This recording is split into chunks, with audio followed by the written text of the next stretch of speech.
Hello, everyone. It's another episode of the Study Abroad podcast. My name is Frederick, and this is the Fred Effect. This is the biggest study abroad content platform.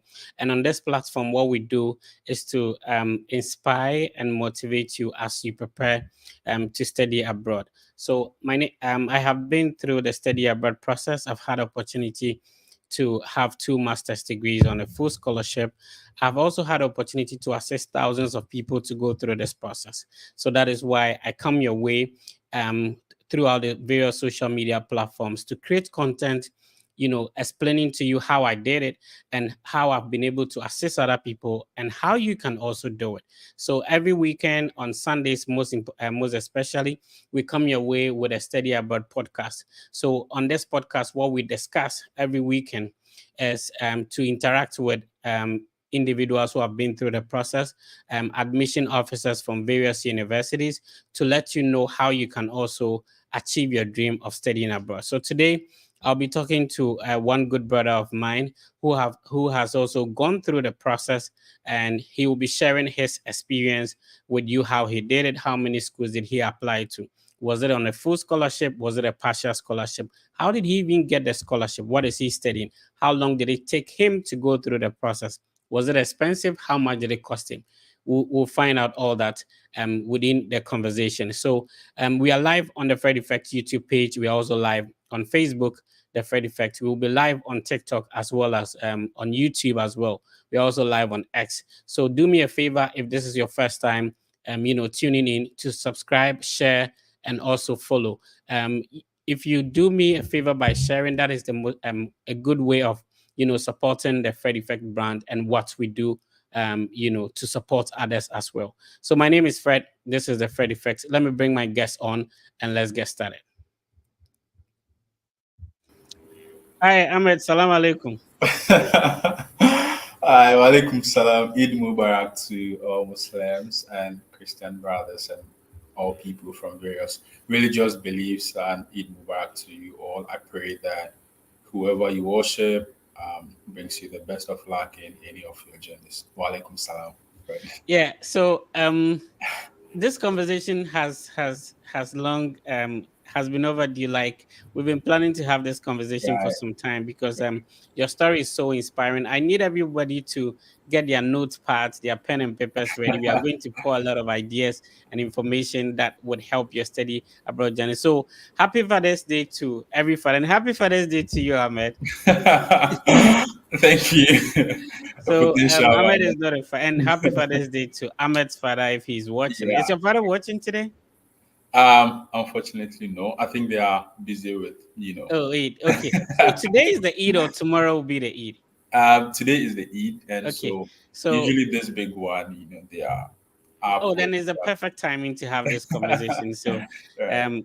um, happy Eid to Ahmed, and happy Eid to all Muslims tuning in. Let us know which country you're tuning in from. Let us know the time you're also tuning in at. I'm currently in Alabama, so it's like 11:41 there. About what's the time at your end? Yes, it's 11. It's 11:41 as well. Oh, okay. So the same time Yeah. zone. All right. So thank you for making time to share your experience. Let's start with a little bit of introduction for anyone who do not know who Ahmed is. Can you please introduce yourself?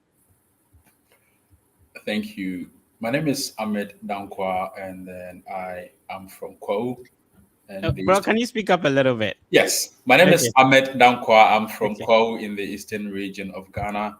I spent most of my childhood days in a farm place, Don Kokrom, and so that's where I had my primary school and then junior high school education. And I transitioned from there to Nkoko Senior High School, which is also in the eastern region, where um, I had my senior high school education. And then over there, I offered science, general science, and then I went to Presbyterian University College to pursue my bachelor's degree in physician assistantship. That was from 2016 through 2020. And then I graduated in June 2020, and then I went to work at the St. Joseph Hospital, Koforidia. So that I spent about 3 years there. That's from September 2020 through July 2023. So, and then I'm currently at Miami University in Oxford, Ohio, studying my master's degree in gerontology. And then this summer, I am interning in Iowa at a place called Friendship Haven. So that's where I'm streaming live from. Okay, awesome. So you made a video. I have had opportunity to interact and assist a lot of people Yeah, through the study abroad journey. Yeah, right. but the video you made when you got to Kotoka, and we'll show it to people real quick. We'll show that video. But I was so touched by the video. Wow. I feel like I have not said thank you enough for that video. So Ahmed actually printed the Fred effect whilst he was leaving at the airport. I will show that video so that people will know what we are referring to. And then you took a video of it showing the Fred effect at the airport. So let's start from there. What was the inspiration? Why did you do that? So my journey started when I was so desperate to get a continuous education, that's the master's. And so when you came in to help me out, it was so difficult to find ways and means to show my form of appreciation to you. And so I could not think of anything else because at that time I had spent almost everything that I had on this journey. And so one day this idea just came that this is the little that I could do for you, to show appreciation and then to also inspire others. And so I decided to print that, to take a picture as well as make a video just to show an appreciation. Honestly, I didn't even know that would go a long way, to have this big effect like you are mentioning. And so I didn't even know you'd appreciate it to that extent. And so that was just the inspiration behind. I just wanted to do something to show appreciation to you and then the Fred effect.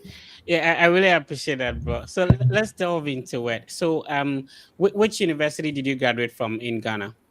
I graduated from Presbyterian University, Ghana. So it was Okay. previously Presbyterian University College, Ghana.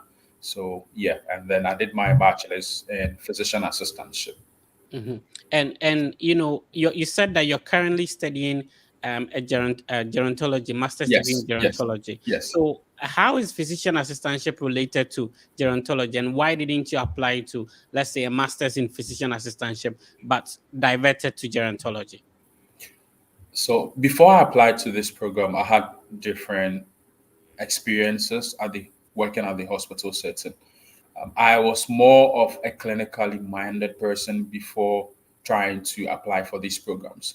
But I think when I got in touch with you, you really helped me. And then I believe during our earlier conversations, you told me not to focus solely on the medical programs. And so previously, I thought that because I was more into this clinical or medical things, I had to focus solely on that aspect of my concentration in the master's program.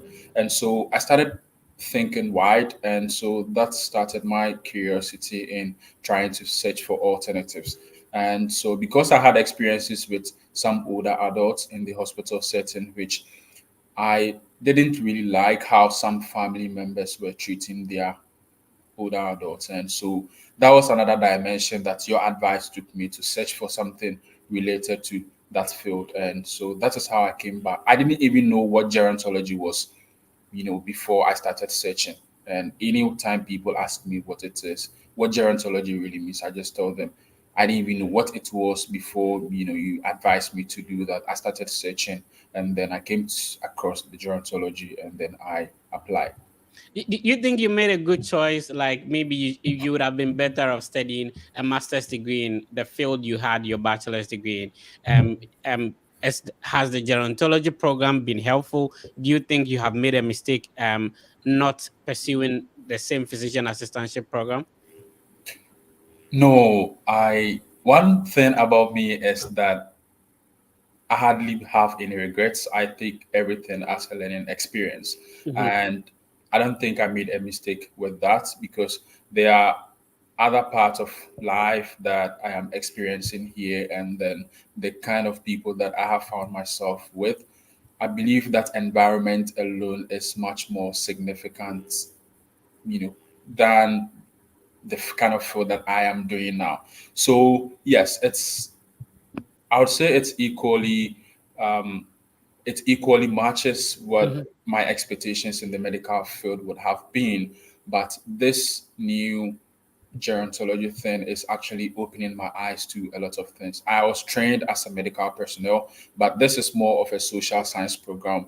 And I struggle a little bit, I wouldn't lie, but I believe that generally it's really, really been good for me out here. And there are other aspects of life compared to the program that I really enjoy. The people around me, people I found myself with, Yeah. the department itself, the professors, and everyone that's really encouraging me to do a lot of things, even outside the program. So I believe this is just the perfect start for me, especially coming here.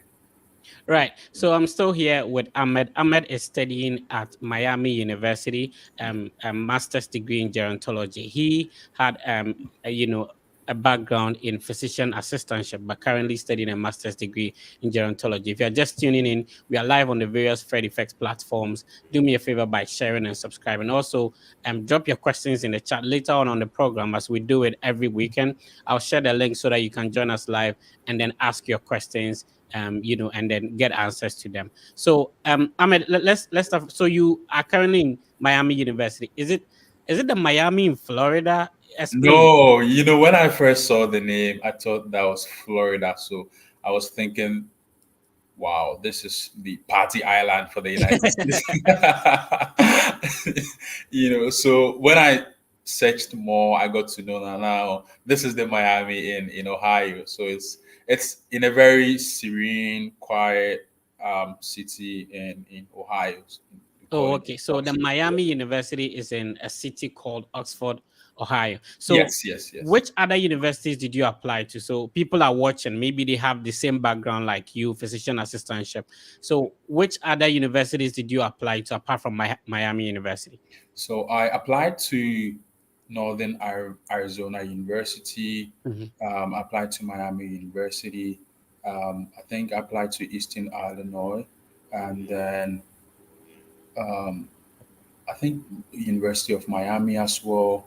Yeah, and so these were the schools that I applied to initially. Yeah, Okay.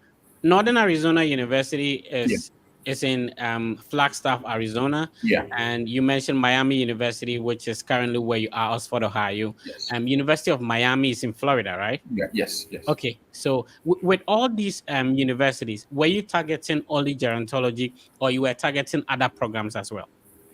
No, I my search was very diverse, and so before I tried searching, what I did was that I tried to relate my, at that time, that's current experience that I had. I tried to relate that to any other aspect of the other programs that I could be interested in. So because I found a problem in among older adults at the hospital, I was more comfortable searching for something related to aging. And I applied to masters in public administration. Can you imagine? Yeah, and then I applied to masters in communication as well. Even though you had a physician assistant, did you get Yes, admission into those programs yes, I got admission into the communications and then public administration programs. from a Yes. physician assistantship background? Yes, yes, yes, from a physician assistant. Oh, okay, okay. This Yes. is this is interesting.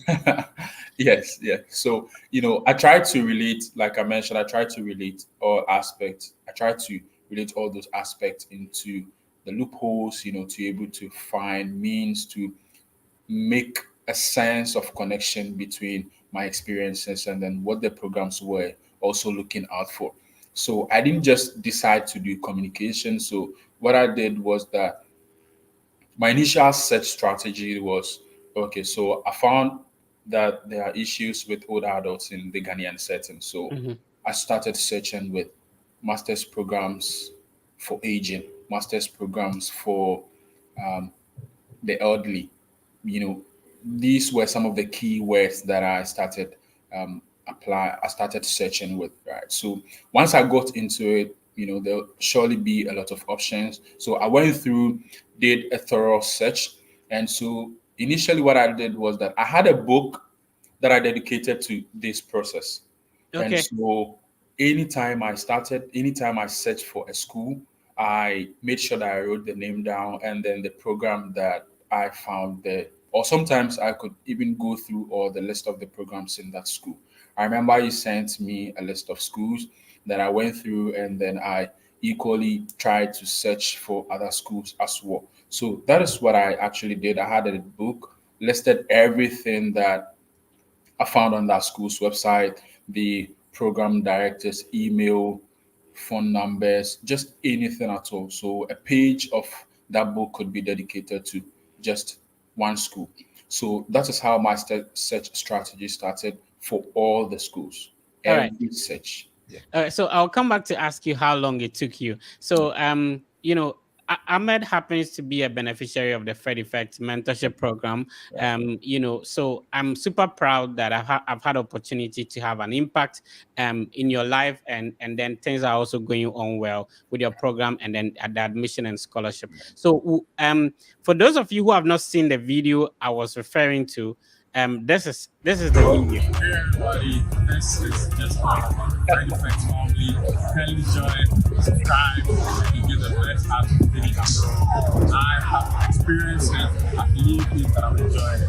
This is the end. There's no other family than the Friend Effect. Join as soon as possible, join our social media platforms, and follow updates for anything regarding the It is possible.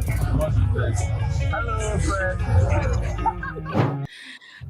So this was amazing.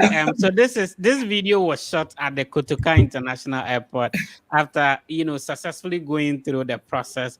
When Ahmed was about to fly from Kotoka, he made this video, and I'm super happy. It's still on the Fred Effect channel, so I posted it on the Fred Effect channel. If you've not seen it, later on I would also show it. So Ahmed, let's talk about how long did it take you to go through the process. You mentioned where you had your bachelor's degree. So which Yes. year did you graduate? I graduated in June 2020. And so that was at the peak of COVID in Ghana. And Mhm. so I remember that we had to take all our final exams online. So Okay. I had, yeah, such an amazing group of friends that, this clique that we had on campus. And so this amazing brotherhood that I was with them. And so at that time, I had a friend who was also studying abroad, and so I was in contact with him. And so that is where that desire to study abroad started. I needed to get a different experience, a multicultural perspective to life. And so that is how it started for me. Mhm. But it was really difficult for me because at that point I didn't even understand that process. And Yeah. sometimes I know a lot of people would bear with me that it's really difficult for people who have made it to reach out to you and then help you out. Anytime you ask for some information, sometimes they'll just ignore that, leave you on blue ticks, and it's really a tough time. So that is how it started for me. That desire had always been there. And so when I started my national service at the St. Joseph Hospital, Koforidua, I kept that motive in me that I still wanted to study abroad. So that's how it started. I really didn't know how to go about that. And so at that point, I think that same year, So um, what was the time period? So from the time you graduated in 2020, you said 2020, right? yes, yes, yes. So how long did it take you to start the process? I think it took me a year. Okay. Yeah, it took me a year to start the process because I didn't know anything. And then one big motivation that I had was I had this friend Hmm. who is called Asiama Rosina. She's Okay. currently in the United States, New York.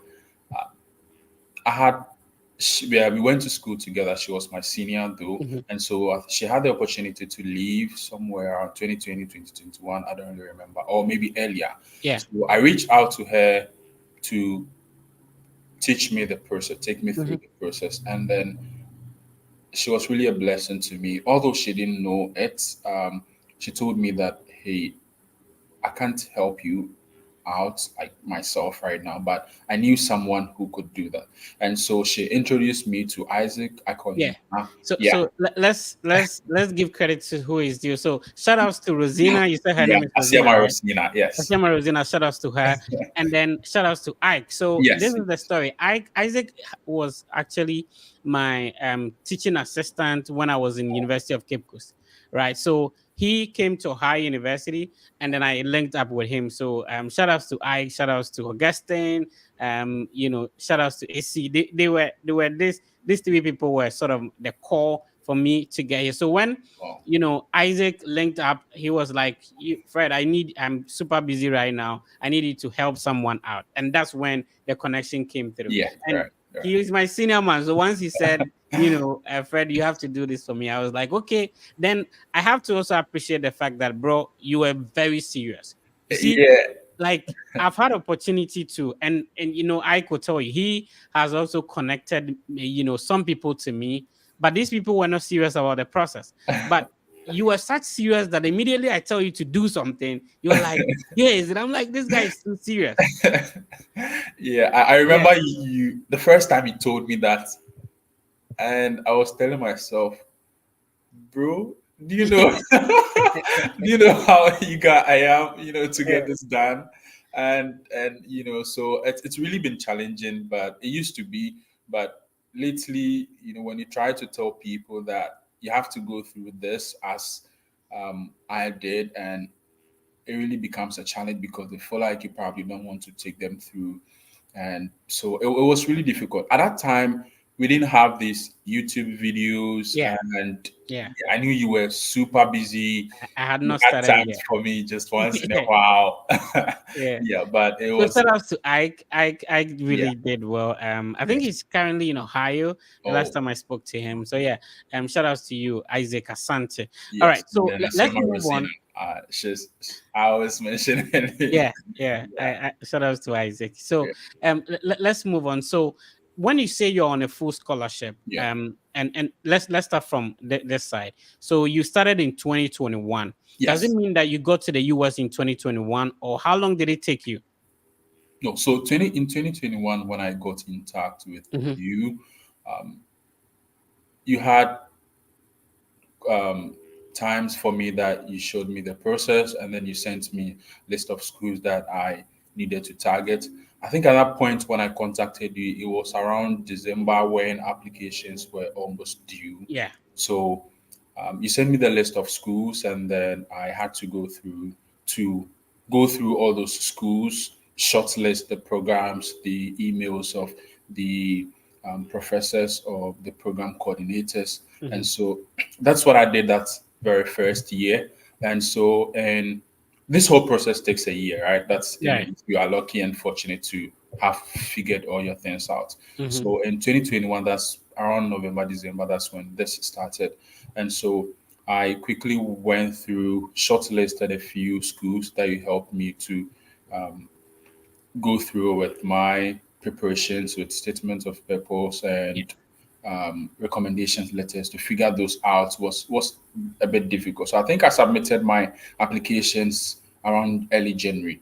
Hmm. That's what I did, and it took forever for some of Yeah. my people to send recommendations, and so some of them went in late. So it was really difficult. I was fortunate to get admission, but I didn't get funding. So for the 2021-2022 year, I didn't get funding. So when the Miami admission came, I just liked Miami, everything about Miami, to be Yeah. honest. I just liked everything about Miami University, the campus, the people, everything. I just liked everything about it. So I was just more focused on Miami. But you really helped me with that as well because we had time to compare the admissions and then the proposal that had come at that point. And so we settled on Miami. So for the 2021-2022 year, I had admissions without funding, and then I couldn't come to the US at that time.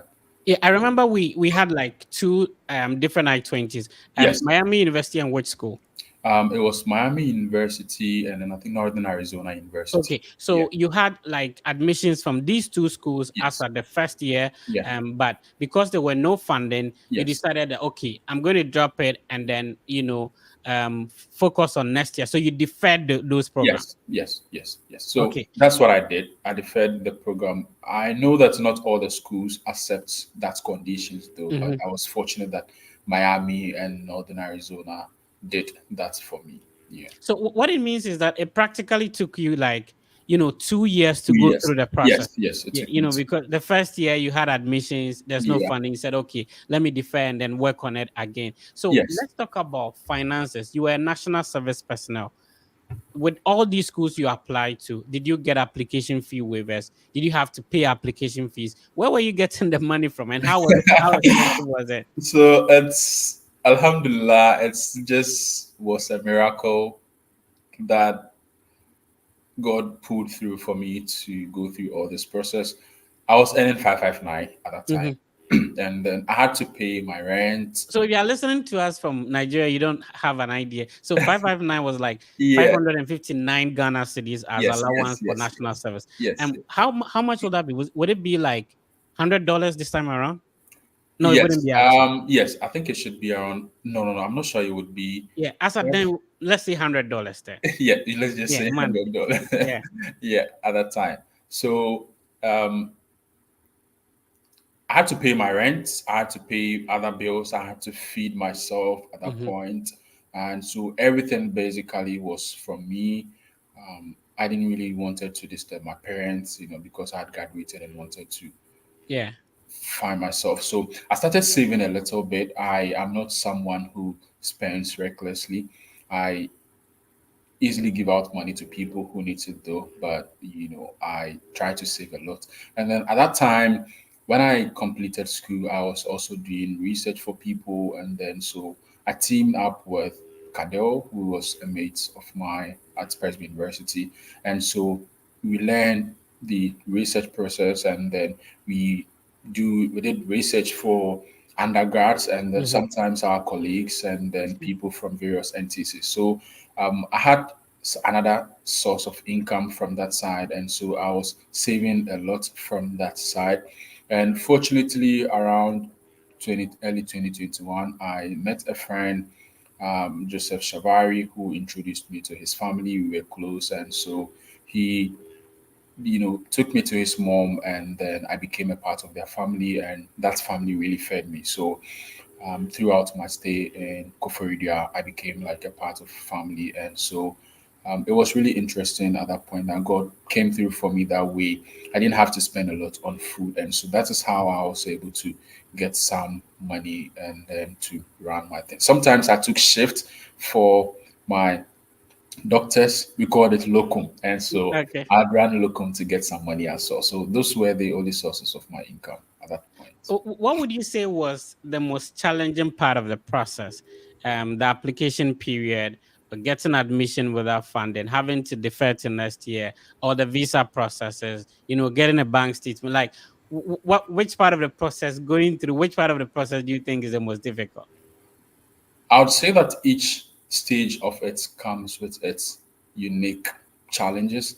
And then Mhm. I remember one thing you told me that when I started this process and joined various groups, people started talking about visa when I hadn't even had my I-28. And I remember sending you messages regarding that. And then you told me that I should make sure I take each process one at a time.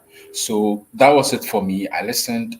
And so I took it each process one step at a time. And so during the application process, I believe the most difficult part was going through shortlisting the schools, getting the feedback from professors, knowing how to respond, and then applying. And so from that part, I really dedicated myself to do that. I remember our first few days that you asked me to send emails to the professors. I remember sending about 125 emails in about 24 hours. Yeah. So that was when sent you a message on WhatsApp that I had sent 125 emails, and you were like, bro. So it was really tedious for me because I had to. I was doing a 12-hour shift at the emergency ward, Yeah. at that time, and then St. Joseph Hospital, for people who know, was one of the biggest referral centers in the Eastern region and as well as Ghana. And so I was really exhausted by my 12-hour shifts. And so when I come home, that was the time that I had to look out for these schools and then send the email. So it was really difficult for me at that point to go through that process, one. And then the other part was the having the mental audacity to be able to go through this.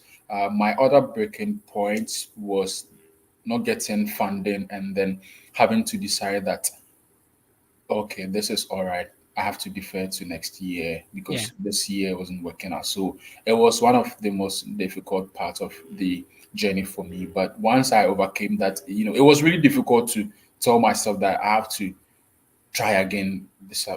following year. Looking So at the effort that you have yes, put looking in. at the effort. And I tell you that at each point in time that I applied, sometimes my application fees were almost everything in my bank account. Yeah. Everything, yes, almost everything in my bank account. But it was. I think it was really really worth it. And so the visa process was also a bit challenging.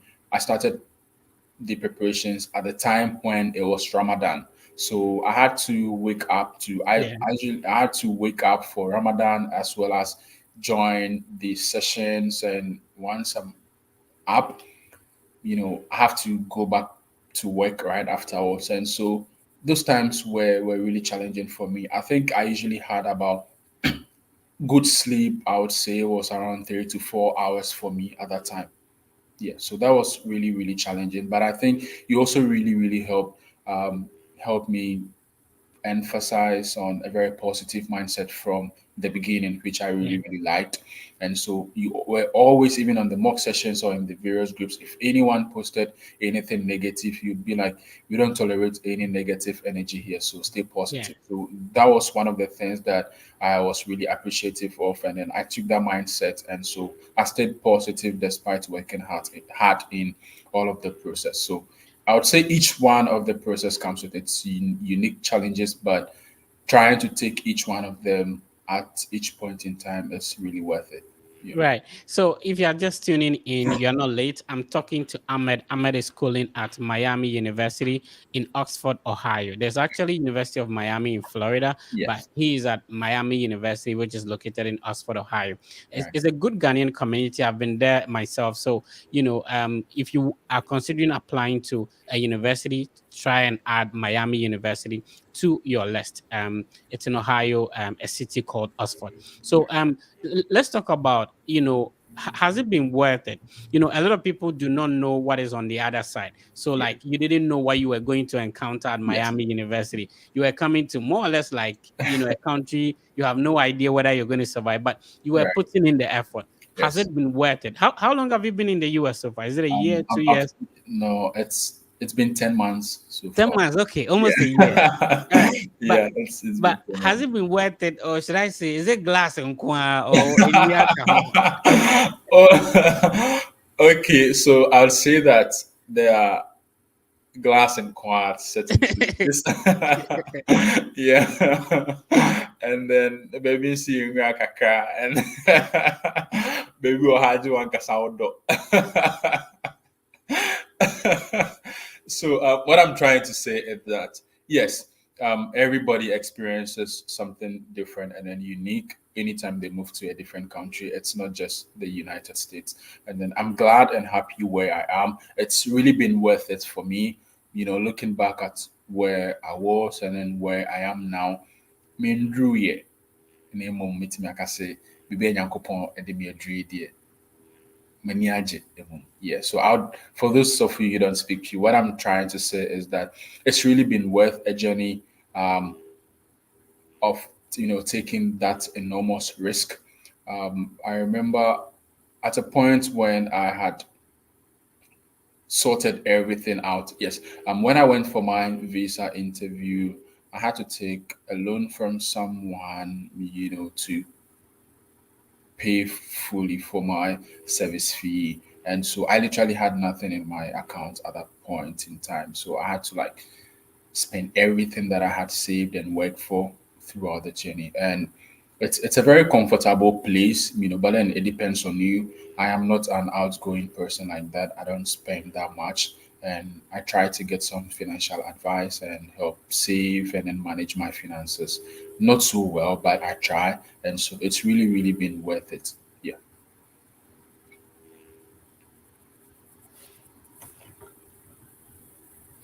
Fred, I think you are muted. So I'm going to ask about whether you took any, test scores and all that. But let's take some comments. So Mavis is watching us on YouTube. Shout outs to you, Mavis Forson. He said, "Hi, Fred." He didn't mention how he got. No, Ahmed actually got a full scholarship, not a partial Yeah. scholarship. So initially, the first year there was no funding, so he Right. deferred, and now he got full funding. So Yes. not a partial scholarship. Okay. So David is watching us from live from Ghana. Okay, David, Wow. thanks for tuning in. Um, so Nahin, you say, how can I receive your assistance on the issue? What issue are you referring to? Okay, so Abdul Rahim from Ghana, thank you for tuning. Oh, Red One. Yeah, I know Red Okay, you One. know him? Yeah. Okay, Abdul, salam alaikum to you and happy Eid. Watching from Atimatim, Albert is watching us from Atimatim, and somebody did the conversion for you. Said the 500 is 500. Okay. Andrew, he said, do you have a group I can join? Andrew, so I have a WhatsApp group for Yeah. mock interview, which is strictly for people who have an interview date scheduled. But of course, if you need help, you can send me a private message on Instagram. That's the quickest way to get in touch. And Jolly is also watching from Italy. Okay, thank you for tuning in from Italy. Okay, Johnson is giving us a thumbs up. We appreciate that, Johnson. Okay, so a lot of fire emoji. Okay, so Wisdom is saying, I love this. Have flair to study any aging related courses too. Okay, great. Very interesting. It's coming from Facebook Raya Do. Okay, so bro, let's move on with, did you sit for any exams? But before that, if you're tuning in right now, you're welcome. This is the biggest study abroad content platform. My name is Fred. This is the Fred Effect. We are talking to Ahmed. Ahmed is studying at Oxford in Ohio, in Miami University, master's degree in gerontology. He previously had a background or had a bachelor's degree in physician assistantship, and Right. now he's studying a master's degree and a full scholarship in gerontology. So tell us, did you write any exams? Then we'll talk about what your scholarship covers. Did you sit for GRE, GMAT, TOEFL, IELTS, and all that? If not, why didn't you? No, so I did not, my school or my department, I would say, did not require any of those test scores. So, one most important thing is that once you're looking out for the schools, you know yourself, you know your qualifications. And so, once you're looking out for the programs and then the schools, anytime you go to the department or the program's website, you look out for the things that they require. And so, fortunately for me, this I knew that I didn't have any of those things, and then it would take extra cost to get all of those things, cost and time to get all of those things done. That I didn't have that luxury to get this done. So I only targeted schools that didn't require, all of those things, or better still, met the requirements that I had. And so I didn't have to take any of those things. I just went in straight with what I had. And so, yeah, my department accepted that's what I had.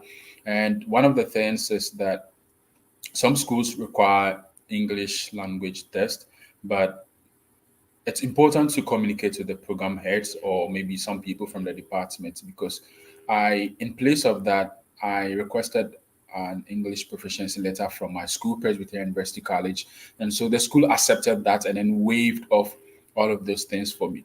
I think one professor mentioned that they previously required GRE, but I didn't have to sit for any GRE. So that Okay. is how my journey went. Okay, so when you say you are on a full scholarship, what does it cover? Does it pay your plane ticket? Does it pay for your accommodation? Does it pay for feeding, tuition?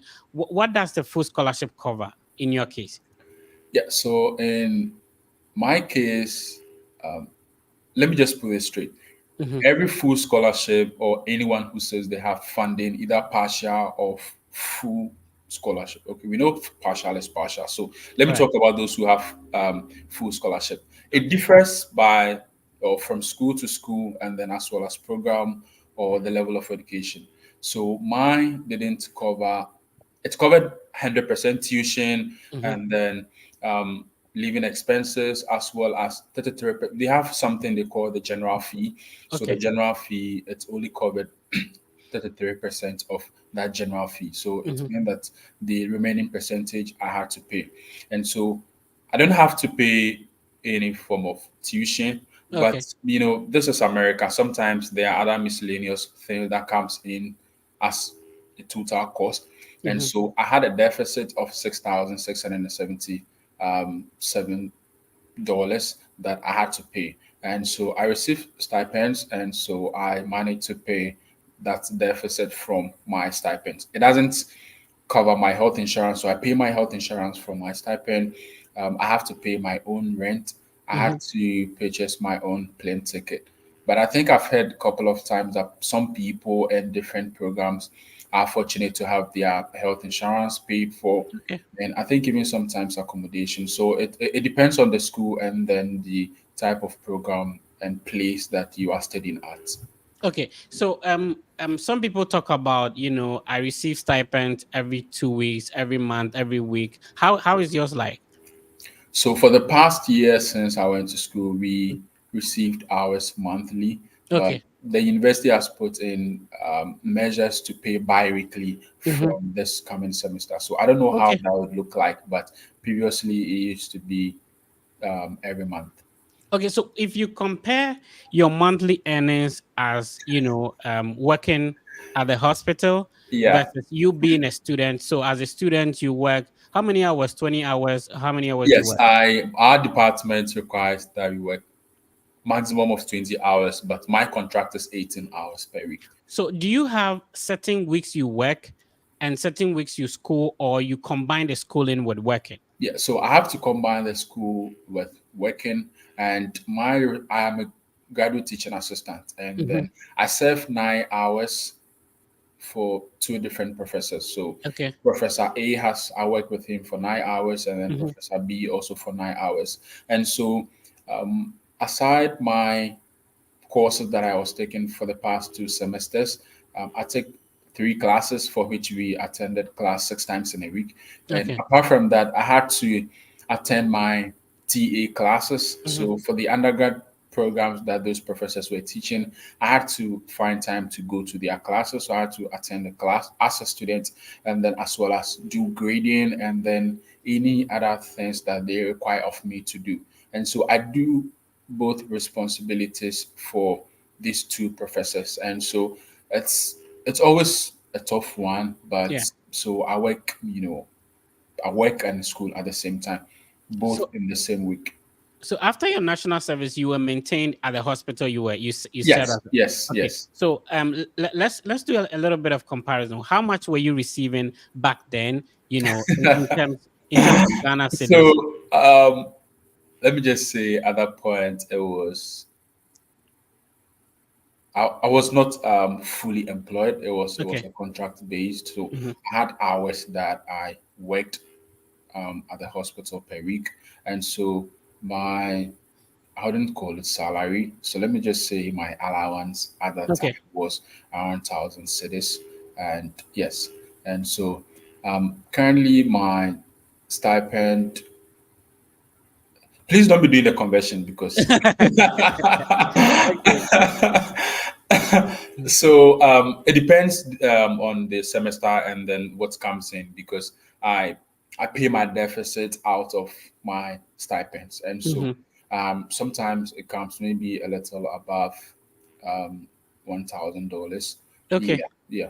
So that's what So I. I, so assuming that all the money would have come to you without paying all those things, like how much would you have received?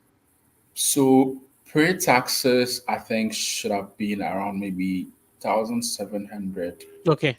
So Yes, $1,700 a yes, month compared to, like, full time working, yeah, about 1,000 Ghana cedis every yeah, month. yeah. All right. So, how much do you pay for rent? Out of you mentioned that you pay your rent and Yes, then some other fees out of your yes, stipend. So, yes. how much does it cost you to pay rent monthly? I always try to go for the average cost things that I think Yeah. I can afford. And Yeah. so over here, we pay around $500 or Okay. maybe 560 Hmm. on average. It depends on the month. Right. Summer and then winter differs. And so let's say on average, I pay around $500 each month. Oh, And I see. then yes, for groceries, let's say around $100. Sometimes I spend even less than $50 a month. Hmm. So it really depends on the month and then what is really going on. Obviously, I have to take care of family and other Yeah. stuff. Yeah. Oh, So so you're able to get enough, pay for your yeah, stuff, and then send some home. we are Africans and we always pay black tax. Oh, okay. So that's also What's the name of your dad? I want to say shout out to him. So my dad is Mr. Yao Augustine, and then my mom is Ali Haley Francisca. Okay, shout out to Mr. Yao, Augustine. Ahmed sent money home. Okay, okay. I see. Because there are a lot of people who complain that, the stipends they receive as students are not enough to take care of their bills, let alone to send money home. So I'm surprised you are saying that, okay, you're able to receive stipends of around 1,700, gross taxes and stuff like that Yeah. come in. And then you pay your rent, you pay some other things, and then you're able to remit money home as well. Yes, yes. They've really been, both parents have really been a blessing to me, and I cannot pay them back. So maybe at the end of the month or anytime I feel like, I just send them something to just buy coffee, buy Yeah. tea, or just I know that Exactly. money wouldn't be like Yeah. taking care of them. Uh-huh. They're only they have their means of survival already, but I think I'm able to just once a while get them something, just to show a little bit of appreciation. Yeah. Right. So if you are tuning in, if you just joined us, we have close to 600 people watching us live right now Oh, across our platforms, and that's we are amazing. also currently live on TikTok. So if you are just joining us, you're welcome. I'm speaking with Ahmed. Ahmed is schooling at Miami University in Oxford, Ohio. He Yeah. had a background in physician assistantship, a bachelor's degree, and now studying a master's degree in gerontology. Yes. So he's been sharing his journey, his path, the scholarship he had, how he went through the process to inspire you if you want to also study abroad. This is the Study Abroad podcast with the Fred Effect. This is the biggest study abroad content platform. On this platform, we create content based on information, the experience I have gained going through the process, having two master's degrees on a full scholarship. I've also had opportunity to assist thousands of people, including Ahmed, I'm talking to right Right. now. And so I share experience based on that. And every weekend we have what we call the Study Abroad podcast, which will come your way with admission officers from various schools, international students who have been through the process to share their journey with you, so that it would inspire you, you learn from it, and also be able to go about the process. Understand that it is possible. If it was easy, like everybody would have done it, but it is highly possible. So Right. Ahmed, let's talk about, so you spoke about trying to get money elsewhere to Yes. pay for your ticket. I was telling somebody the other time that some of us came to this country with a negative bank account, yeah, and still we are able to survive, right? Right. And Right. now be able to remit money. So I feel inspired that for somebody you came that you had to pay some debt, Yes. Yes. now you're able to remit money home. Right. Right. Right. Your story inspires me a lot. So what was the whole idea about, okay, I wouldn't do my masters in Ghana. There are universities in Ghana. There are Yeah. universities in Africa. Why then do you know that the thing is going to be expensive?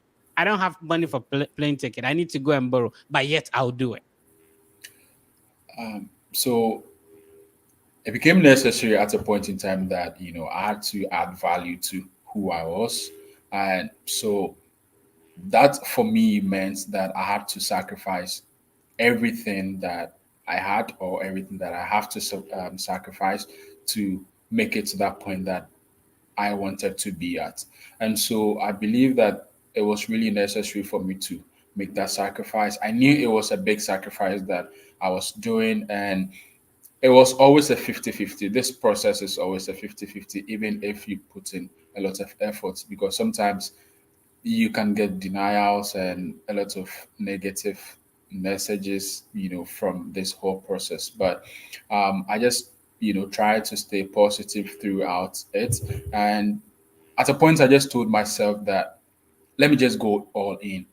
When it works out, that's good. If it doesn't, I'll try again. So that I think was it for me. And like I mentioned, you really helped me to stay very positive throughout. So I just took it like a risk that I was taking, a positive and a good risk that I was taking. So I wasn't really concerned about what I would spend or what I was spending at that point. So that really, really meant a lot to me. I was just focused on what was ahead of me. So if it was application fees at that point, I really targeted to make sure that I get the application fees at that point.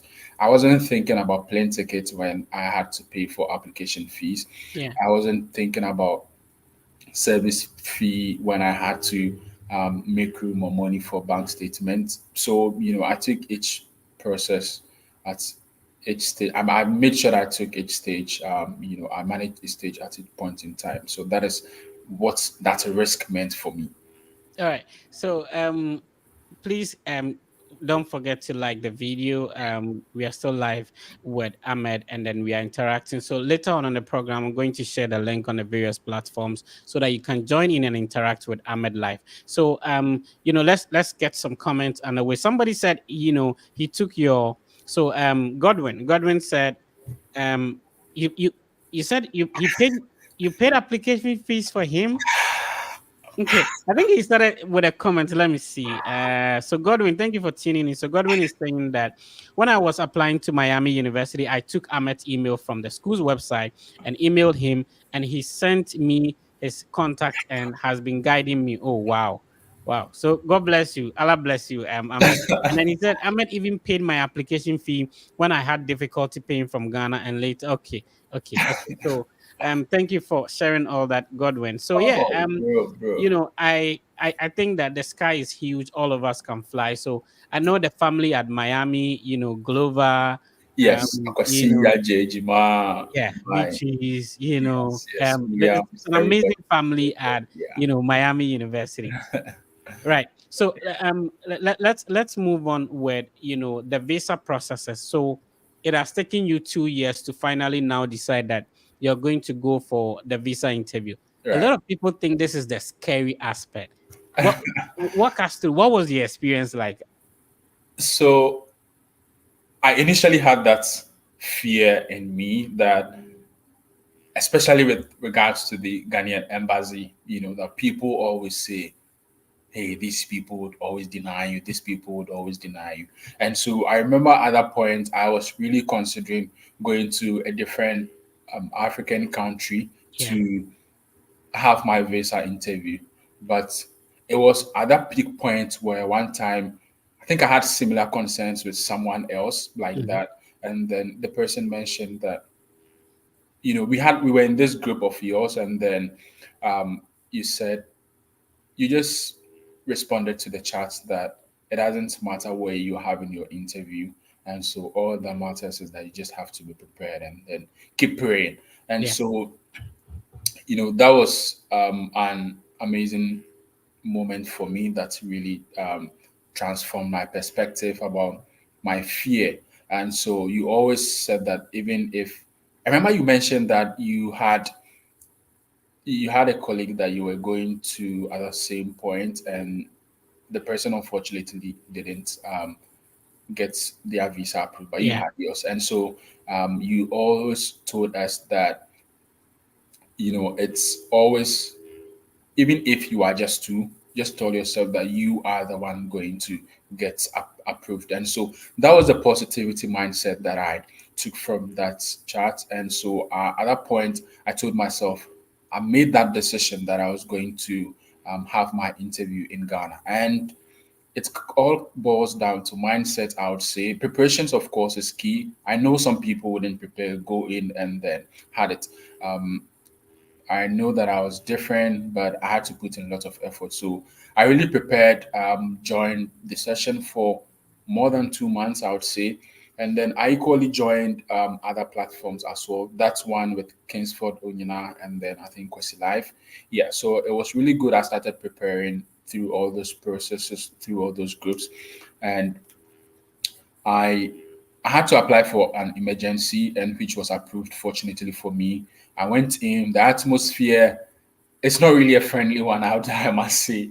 And but then I went in with a very positive mindset. I kept praying, and you always told us that place wasn't a place to make friends. You had a business to go to, and then I went in there, kept having my positive mindset.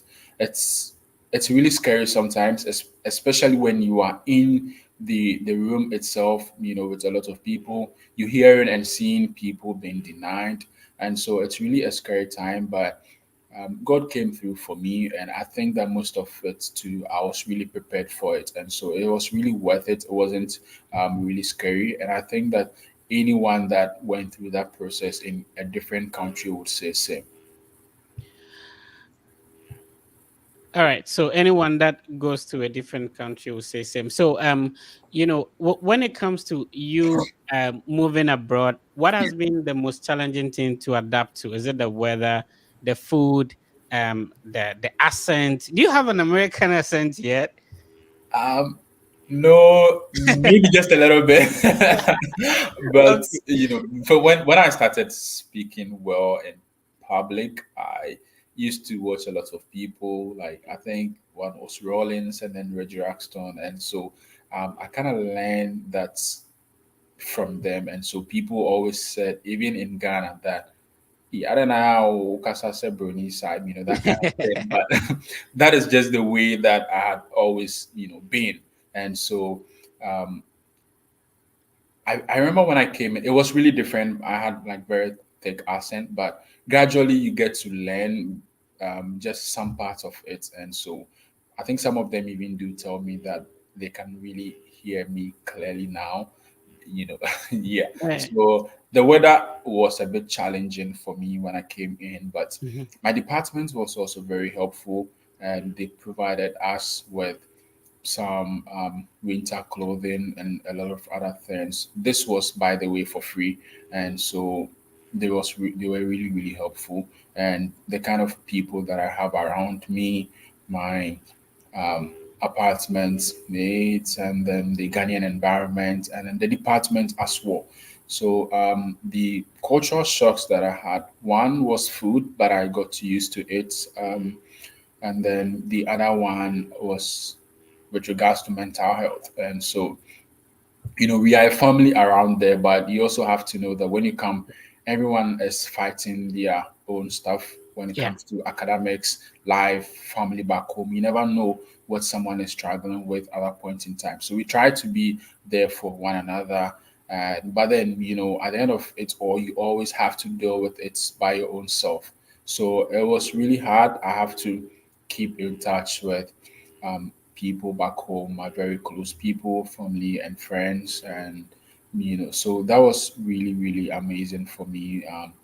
My everyone, like those people that I was very core with, really really helped me to settle in.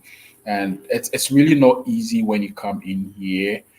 Sometimes you experience racism, but I just overlook those things. Anyway, it's when it's coming, I just go a different way, right? And so that's would be my biggest thing that I would say that I've been challenging my mental health. But I What think has been your best experience so far? You mentioned that you got some when you came in winter and you got some free clothing yes, from your yes, yes, department. yes, yes, yes, Wow. Oh, yes. that's interesting. What has Yes. been your best experience so far since you got in? I'd say there are a lot, and basically it's around the people that I thought wouldn't accept me for who I am. Mhm. And so I'm a Muslim, right? But I just walked into one church one day just to make friends because I was just basically, I knew only um, the people like around me. And so at that point, I walked to them to get to know a lot of people Yeah. around, right? And so that's really helped me a lot. I got in touch with some older adults from the church that really helped me. They would invite me for dinners and then any outing. So that was it for me. Those were one of the biggest experiences that I would say that I've had from those people. It's really been challenging. It's challenging sometimes. How I wouldn't lie. It's not all green as it is, but you have to understand that it's a process. I can't compare myself to someone who had been here for like 5, 10 years who had Yeah. figured everything out, right? Yeah. I'm still transitioning, I would say. So I'm getting to learn a lot of things. But I believe the whites that I've been in contact with has, really, really been helpful to me. And so I've really enjoyed getting a lot of free things from my department has Yeah. really, really been helpful. These were things that I would have spent money on, but they really, really helped me to Right. get these out. And so it's really, really been helpful. And those has been my biggest experiences, apart from the Ghanaian church and then the Ghanaian community that I've had, who are extremely amazing and helpful and supportive to me. These are the experiences that um, I I would say has been worth it. And then also being able to try my best to support and help people who reach out to me for coaching and then help. These are, I would say have been the best that I would say my experiences have been so far. All right, so I'm still here with Ahmed. Ahmed is originally from Ghana, went through the study abroad process, studying on a full scholarship, has been, in the system for almost like a year. He's sharing his experience with us, the schools he applied to, the programs. If you just tune in, remember this session will still be live across the Fred Effect platforms. So on YouTube, the Fred Effect, on Facebook. On YouTube, when you go to the YouTube, you have to click on the live session. So there is actual videos, there's shorts, there's also a live. When you click on the live, you'll be able to see the previous live sessions that I've done with a lot of people and take inspiration from that. So if you were not able to tune in early, this content will still be on the X platform or Twitter and also on the Facebook platform as well. Do me a favor and follow. Click on the like button. I would really appreciate. We only have like 63 people liking. Please click on the like button and I would really appreciate it. So a lot of people are requesting to speak to you, Ahmed. So I don't know how long you can go. How many minutes do you still have for me? Oh no, I still have some time. That Okay, if great. you want, yeah, I think Great. someone So is asking if I'm on LinkedIn. Yes, I am. Ahmed Dankwa on LinkedIn.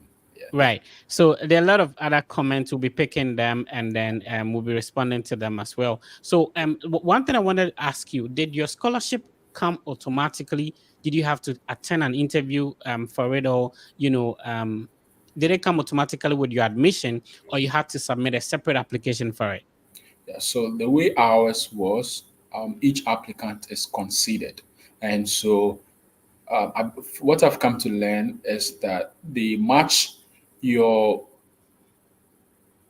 they match you depending on the interview process. So Mhm, we have you first apply, you go mhm. through an interview process, and then you are considered for admission.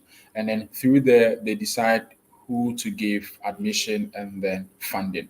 And so I believe that is the funding is considered through one your statement of purpose and then as well as the interview process. So they try to fetch out your experiences that matches the kind of responsibilities that they would require a graduate assistant or a graduate teaching assistant or a graduate research assistant to for the department. And so that is it that I would say. And so it came, I think, but I initially had my admission first. Mhm. I don't think I was part of the first cohort of funding, and so I had the admission first, and then the funding came later. It's really a tough process. You have to be mentally strong. Even after deferring, I only had admission the following year. The Okay. funding came later on when I least expected it, and so yeah, that's how it came. All right, so this is where you join us to ask all your questions. So I shared the link on the various platforms on X, on YouTube, and also on Facebook. So you can join us live. Some people have requested, so let me bring them in. Shout out to Frimpong. Frimpong Manson joined us. So let's talk to James.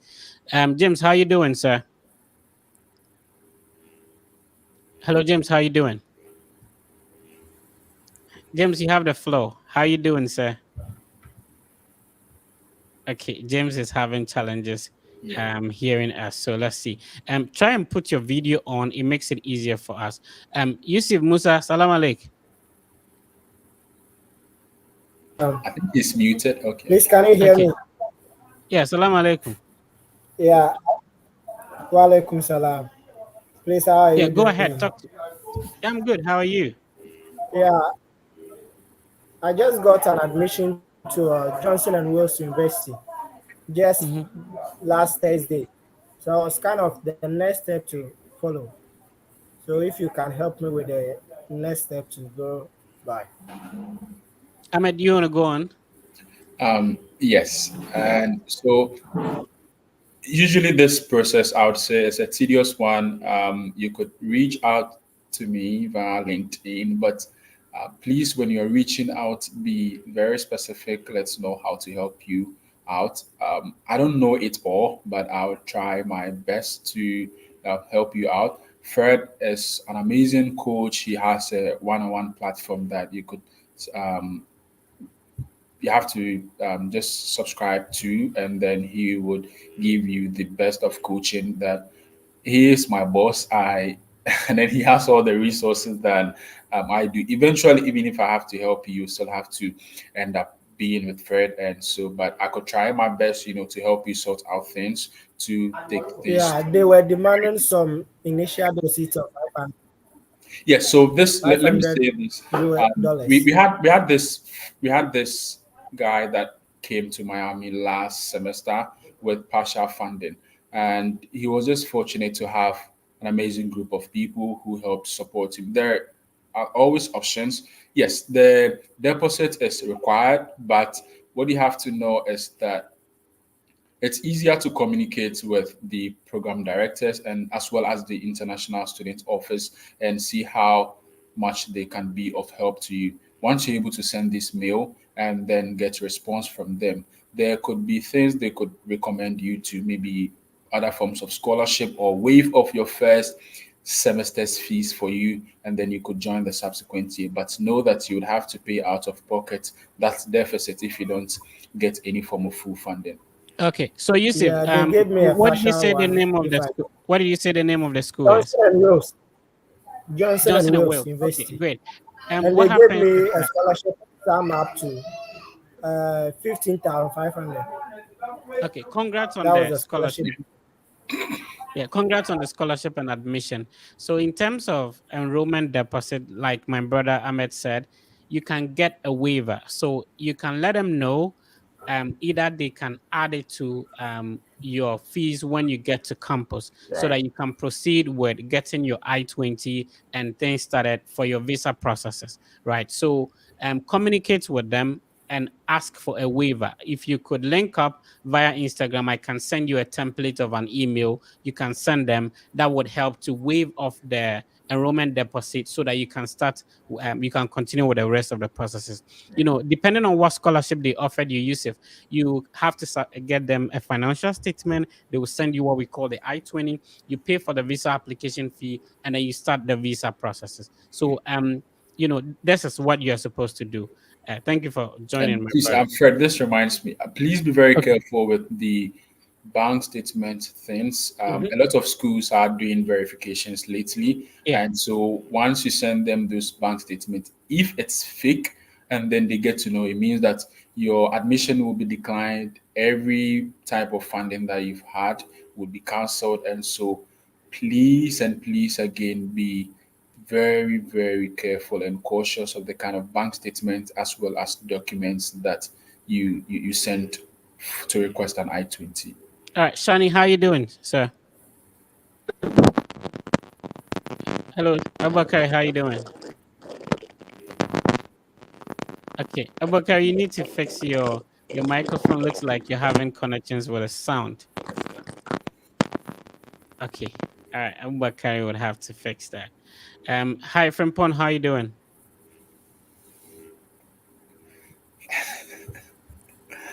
Triple, you're muted. Yeah. Yeah, Yeah, thank you for tuning in. Thank you for joining too. yeah. So I had this notification from my boss, Ahmed, and my boss the 41st. So I quickly need to join and say hi.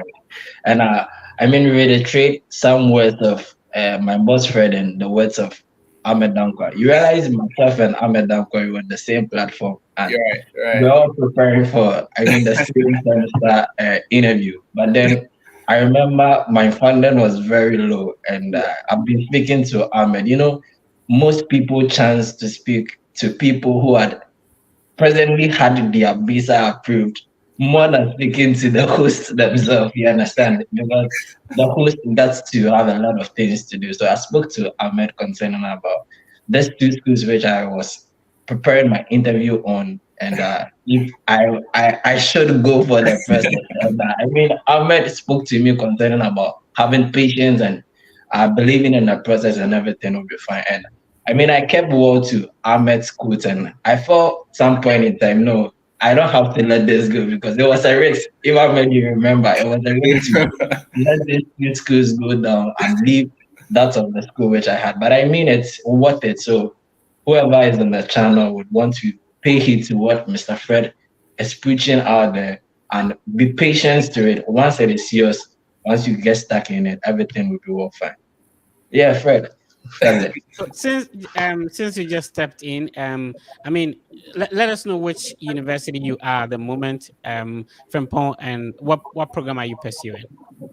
Oh, okay. At the moment, I am at the University of Memphis and I am pursuing a Master of Science in Accounting, Business Analytics and Reporting. Yeah.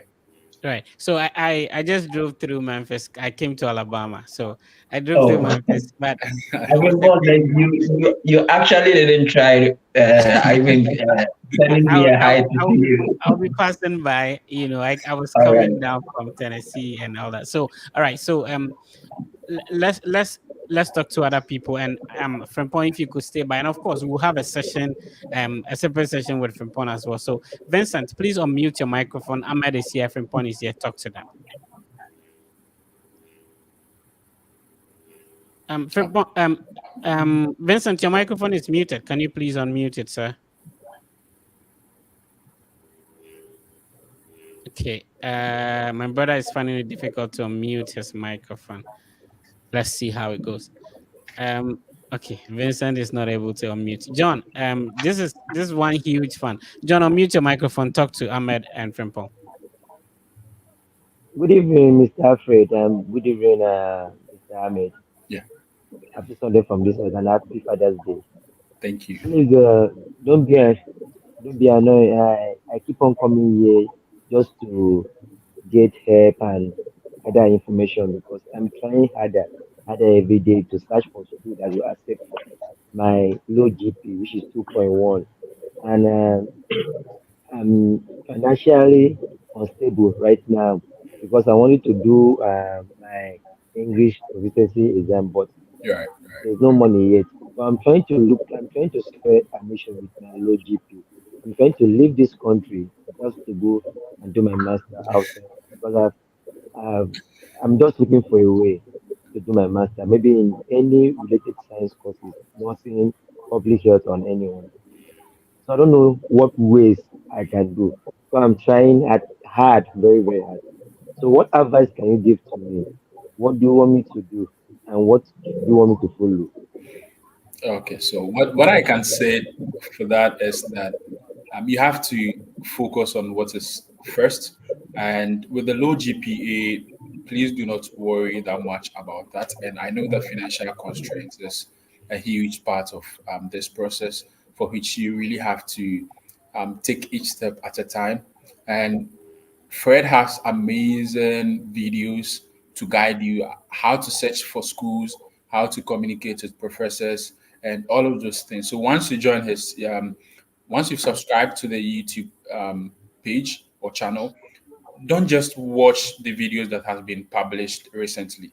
Go back to the initial times when he started the channel, the very first videos that he posted. So take time, go through them. Anytime someone reaches out to me to help them search for schools, those are the videos that I send to them to go and watch, and then get sensitized about the whole process before I step into even trying to help. So don't worry about the GPA. When you after watching those videos and getting insights as to how the process is, then you can go ahead to target the various schools. So with the search process, there are lots of states and 50 states in the United States. So when you go to, let's say you search, you Google maybe universities in maybe each state, what you can do is that you Google for the schools and then you find them. Try hard to go through each of the schools. Some of them are very, very expensive, and then their admission rate is very low. So for someone having a low GPA, a school that has like 30% admission rate wouldn't be ideal for you. So search for the schools that have like 80 plus admission rate percentage. And so when you target those schools, go to the programs, target the program coordinators, reach out to them. The GPA is not the only part of the admission process that they consider. They consider your experiences and every other thing that you have to build your story. So focus on, if the GPA is your weakness, then you should focus on the experiences that you have. Reach out to them. Fred has amazing videos regarding that and then template, and then you could follow that to email these professors and then talk to them. And then one thing about sending the professor's email is that don't just go and tell them, hi, I am this. It's good to introduce yourself, but sometimes they would see your emails and then wouldn't respond. Tell them who you are, go read about them, read about the program, and then tell them what you have, and then the kind of tell them what you have and then what you are equally bringing to the table, right? So let's say there's a public health program master that I am interested in and want to apply to, and then they are focused on epidemiology, or maybe like focusing on minorities. I had a lot of experiences with free medical screening in peripheral communities in Ghana. So what I could do is that I could tell this person I have experiences in this, and then I've had first-hand contact with these people or this population that you have interested in. So this is the kind of experience that I have. And then for whatever they require, I could tell them that I believe that with these experiences, I could add A, B, and C to what you are looking out for. So that should be the nature of the emails that you are sending to them. And All once right. they respond, you could take it from All there. right. Thank you very much, Ahmed. So let's talk to another person. Vincent, please unmute your microphone. Ahmed is here from Point. Maybe from Point will take this one. Vincent, please go on, sir. Good evening to you guys. Good evening, Hello. sir. Please go on. Yes. Oh, all right. Yeah. Yes. I've been following Fred for some time now, for almost a year now. Indeed, last year, since on one of the platforms, I spoke with him. I applied Ohio University and then went through that interview process for the admission and then the graduate assistantship. Unfortunately, I was denied admission. I spoke with the graduate coordinator severally, but he said he doesn't know why I was not considered, so I should try later on. But I realized my GPA is low, so I want to ask whether does it mean I should do worse evaluation, or what should I do? I'm planning of applying to other universities, but more than what I did this year. So what is your advice for me? All right, Frimpong, please go on. Yes, so Mr. Vincent, you did the right job to email the program coordinator with the stance of your admission process. However, you would not want to put in application to the schools that equally good people are putting in application to, because it's going to be competitive. For instance, I don't know your GPA, but as low as your GPA is, you stand a chance to get an admission. Well, you could take up the evaluation route, like you mentioned, words. But I would chance on, if I was to be in your position, I would either evaluate my transcript or would either search for equally low schools that are doing my program, and I could get a funding in there. I should not necessarily fund myself in the University of California or the top ranked schools. So I think and when you put in an application, it isn't a one person who determines your fate of application. It is, I mean, it's a group of people that come together, go through, scrutinize your application, the documents which you submitted, and go ahead to give you an offer, and probably the funding that comes up. So if one school or school A wasn't the right thing or you didn't get a good offer to, I would advise you that you would want to search for different schools. Again, you can chance on Mr. Fred's previous videos that talks about a low GPA, how to navigate to schools and funding. And I think it would be okay with you, because not all school requires you to put in a worst evaluation with your low GPA. Not all schools requires you to put in other test scores, you understand? So just chance on those videos, go on to other schools and be okay with that. Thank you. But Fred, I'll book an appointment with you very soon, and then we'll communicate. All right, I appreciate that. Mr. Fred, if you allow me, the very first person that came in, the little bit I want to add is the very first thing he mentioned was he wants to leave Ghana at all costs. Yes, in as much as we all want to go on this journey, we want to live in Ghana at all costs because of the present condition. You'd also want to be mindful of what you are coming in to do, because if you all in the name of you want to leave and you pick up any program which when you graduate would not be useful to you and you would not be able to fully do what your passion or what you'll be able to do. I mean, you'll find yourself horrible and not liking the whole process at all. It's why we have the news on the system that some people come in and in a few times they really want to go back because they did not have a good mentality. So in the very first place, determine who you want, what you want to do. They are part to what you want to do. And I mean, you'll be okay with that. All right. All right, Philip, please unmute your microphone and talk to Ahmed. Philip, you are muted.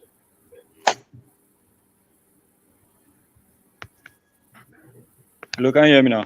Yes, please.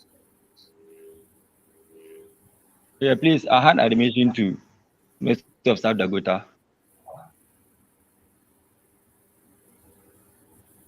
Please continue. You are muted, please. Philip, you are muted. Can you hear me now? Yes, please. Go ahead now. Yeah. I had admission to University of South Dakota without scholarship. I wanted to find out if N-Power can be of help to me. Yeah, N-Power. Okay, so I don't have a lot of experience with regards to Empower, but what I can say is that I would recommend that should be the last resort for your funding resources. And so you could go get the Empower, right, to get your I-20 and things, but that shouldn't stop you from trying your best to get funding in any form, right? So just keep exploring jobs on campus, graduate assistantships opportunities in different parts of campus, not limited to your department, and then keep talking to your professors and then your program coordinators. So it's good. Some people have used Empower in the past, but bro, it's not so easy like that, to come in here with a lot of loans. You are just settling in.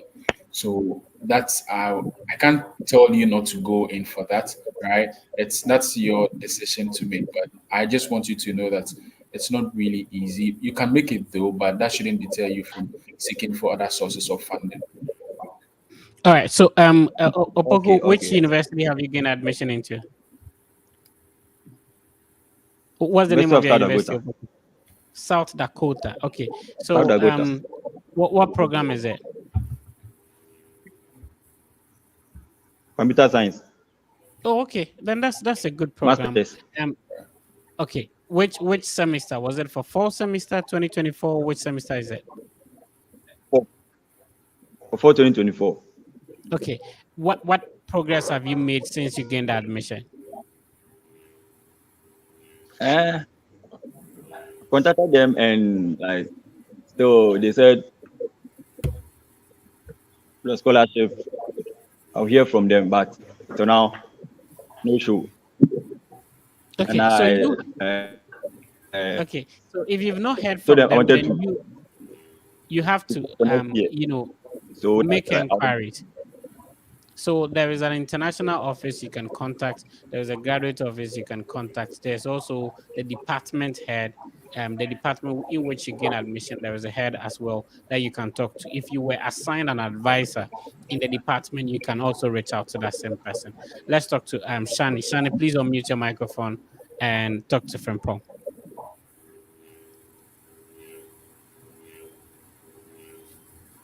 Abubakari, can you hear me? Mr. Shani Abukari. Yeah, the Okay. floor is yours, please. I think Abubakari is having issues. Mr. Bright, welcome on board. How are you doing? I'm doing great. All right, talk to Good Frimpong. evening from Ghana. Well, I just had admission to Andrews University to pursue a master degree in organizational leadership, and they are demanding a deposit of $9,100. So I'm asking for ideas how to go about it. Looking at the currency differentials, the takeoff is this coming August, and if I'm to pay the deposit now, it will cost me. So I just need advice from your outfit as to how to go about it. If I can write to them for maybe deposit waiver if it is allowed. Okay, so Mr. Bird, what's the cost for the deposit? Is it to secure you a seat or is it to secure you an additional funding? There's no additional funding. The deposit is a requirement to obtain the I-20. Oh, okay. So, I mean, I have an experience with this deposit, so I want to use my school, and I will answer to your question. I had a school to the University of West Alabama, and I mean, it actually came with no funding. I resorted back to them that I needed funding, and they asked me, okay, if I stand a chance to gain an additional funding, then I have to make an initial deposit. And the initial deposit as at then was, I think, it was close to $1,000. But then when I tried to make that payment, I realized that the funding that came along with the initial deposit, which I have made, was very low. You understand? Now, the initial deposit was for two reasons. One, to secure me a seat, and two, to get me an additional funding. In your case, you want to pay $9,000. You ask yourself, what is the total cost of attendance? Which, when you pay the $9,000, you come in and pay the remaining deficit. You ask yourself, are you in the capability or are you in the stance to be able to make all these payments when you come in? What are the channels which you are going to use to pay the remaining deficit? If you analyze these instances and you don't stand the chance to do that perfectly, you would not want to push yourself into the hole and come up with no results. You understand? So you would want to do what? Result to other schools. But before you result to other schools, you would want to equally put an email to the program director asking if it is possible for you to have this waived. And once you come to campus, the deposit will be part of your tuition or your cost of attendance, which you are supposed to pay to get you carry on in the program. If all these things work well for you, then I said it's okay. But then, like I mentioned, if you weigh all these ways and it's not what you wouldn't want to put yourself in the wheel with $9,000, which is no joke money, and come and find out that you cannot continue and it go waste. You understand? So that's my advice to you. Okay, the interpretation to the $9,100 is that if you're able to make it, and when you get to the campus, $3,000 is refundable, but $6,000 will go into your semester tuition costs. But the issue is there's no funding. That is the issue. There's no funding. So if I should go ahead with it, no funding, and the total cost of attendance per the estimated budget that they gave it to me before they released the I-20 to me somehow $54,440. So, Mr. Brad, it comes back to the explanation I was giving you. You weigh your chances to fund this $54,000 after you have paid the $9,000. If you cannot pay, then there's no reason for you to put yourself in the $9,000 payments. You understand? There are other schools which organize your program, which there could be less cost of attendance, and for all you know, you can get a full funding, or you can get a 50% funding, which is way better than Andrews University is a good school. Congratulations with you. You know, Ahmed, you remember Yeah. when we get admission to some schools, for us, even when you gain admission to Ghanaian schools, you feel happy in it. You understand? Now, for you to get an admission offer from the university here in the US, I mean, you feel yourself proud and you want to go, at all costs. I had a school from Germany, but I mean, the offer and other stuff wasn't the best, but I wanted to go because I have had an offer. So, Mr. Bright, you'd want to weigh all these costs. If you cannot pay the full 50,000, and if you exhaust the other chances of getting either it being weighed, getting an additional fund, and it's not working, you'd want to look up to other schools, which will be good for you. Okay, lastly, with the budget that they sent to me, they only have a campus employment of $5,000. So, I mean, campus, you take off 9,000 out of the 50,000, you take off 5,000 campus job. You still ask yourself, the deficit of almost 34,000, how are you going to pay? Can you, if you don't have any avenue of paying it, you wouldn't want to tie yourself to that. Look up to others because that offers your program.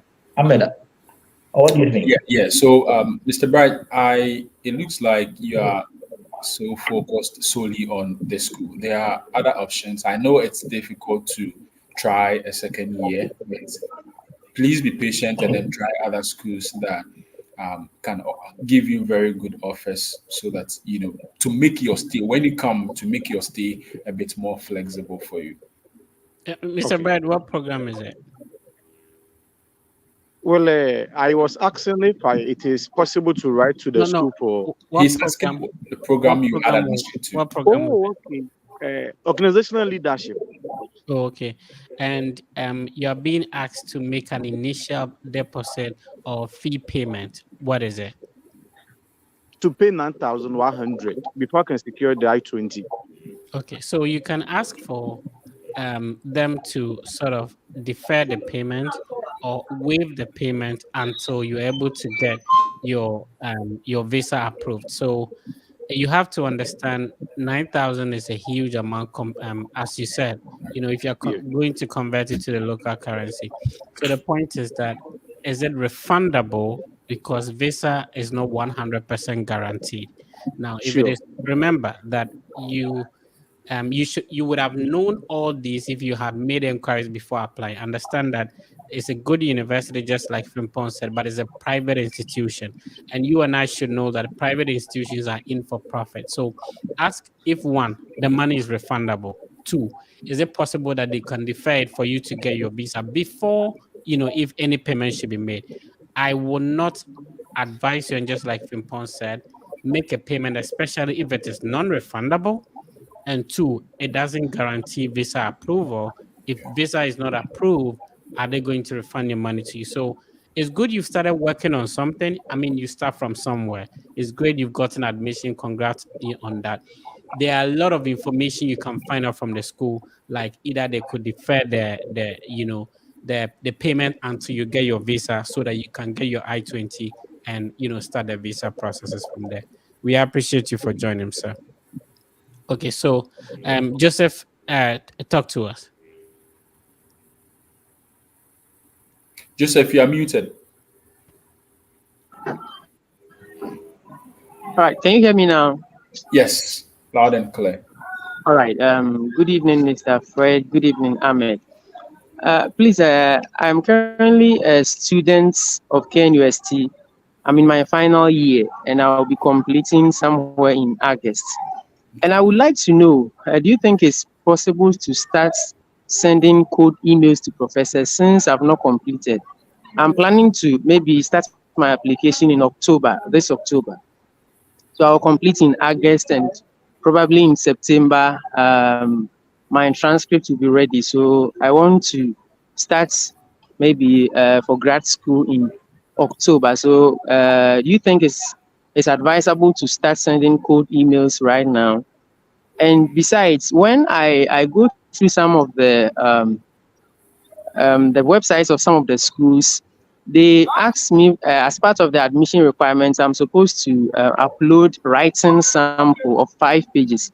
I don't know. And my undergrad projects I'm doing, it will be more than 5 pages, maybe about 40 or 60 pages. I don't know how I will upload that. If I upload everything, is it okay?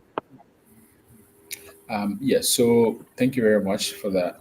What I can say is that being in your final year, you could still apply, right?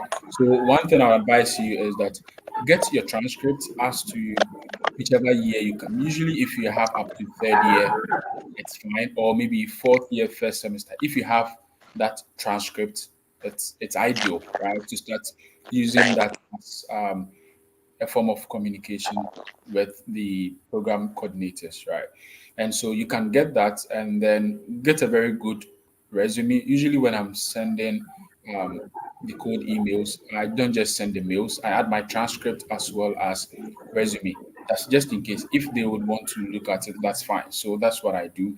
So you tell them that you have your transcript up to third year, first or second semester, right? And then you have a semester to complete. So you can even upload that when they require that you upload your transcript. That's if your full transcript is not ready yet. So yes, it's possible to do that. And then two, with regards to your second question, the writing sample, it varies from program to program and then school to school. So if they require 5 pages, one get to understand the type of writing sample that they require. It could be your personal thoughts on any topic, but then I would recommend that it's related to what program is it that you are applying to? Okay, I'm currently reading French, BA French and Francophone Studies. Okay, so I'm not sure what exactly could go into that, right? But I think you should look at the program requirement, whatever program you want to apply to. Read their requirements and then read to understand what that writing samples are about. Sometimes others would require that you add citations and then references.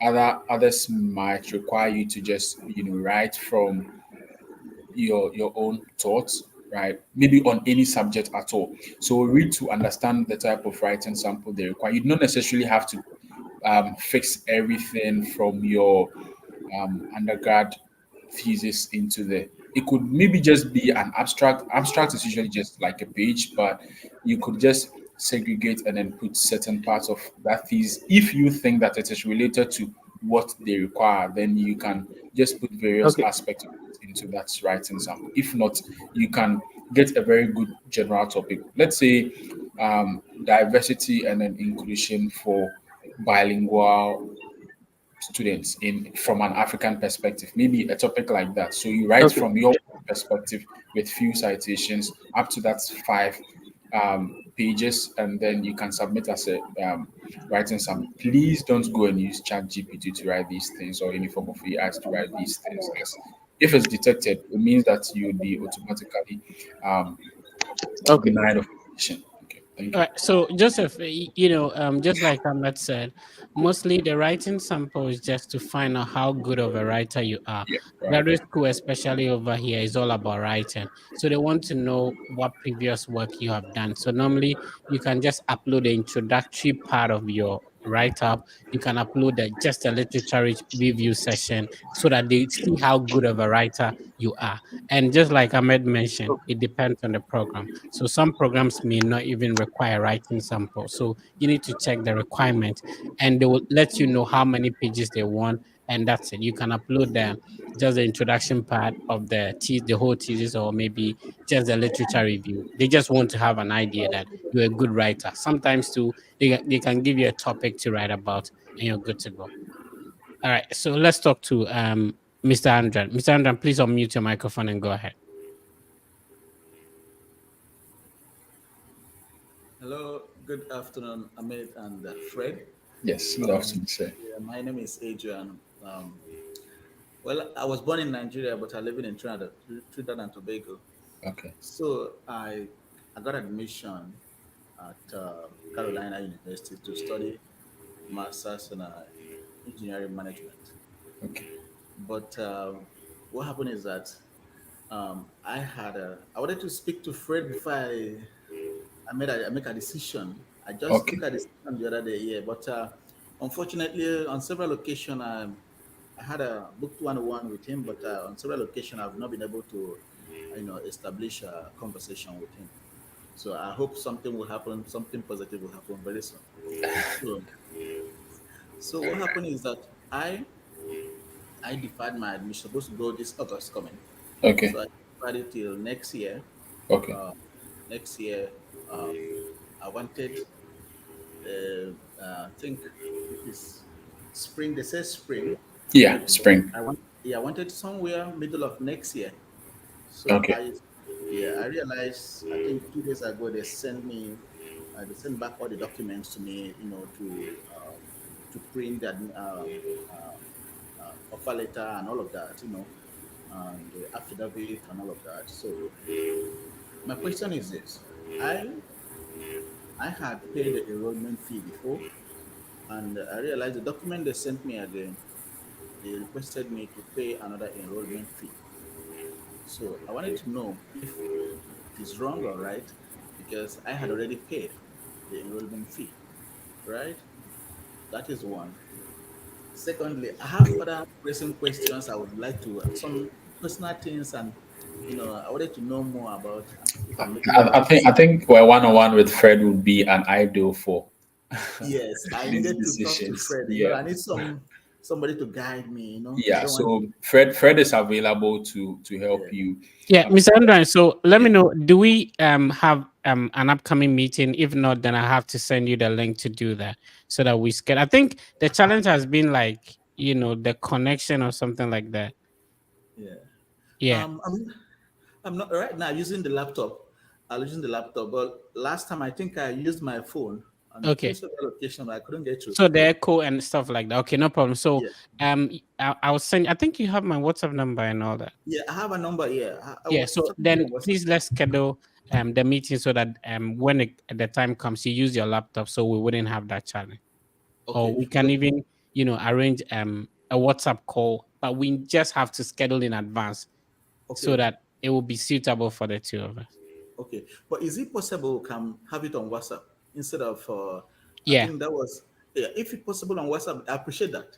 Maybe yeah. because of that, I had to buy a new phone because I think the Okay. phone. So we just have to you have to just choose the date and the time so that it will work Okay. for us. Then we can have the conversation on WhatsApp.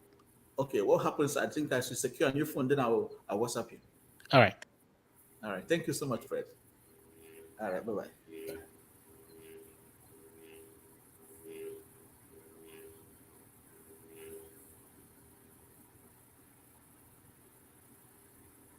Al Hassan, please unmute your microphone. Okay, Al Hassan is having challenges. Let's see who we can talk to. Mercy, can you please hear me? Messi, you are muted. Mercy, please unmute your microphone.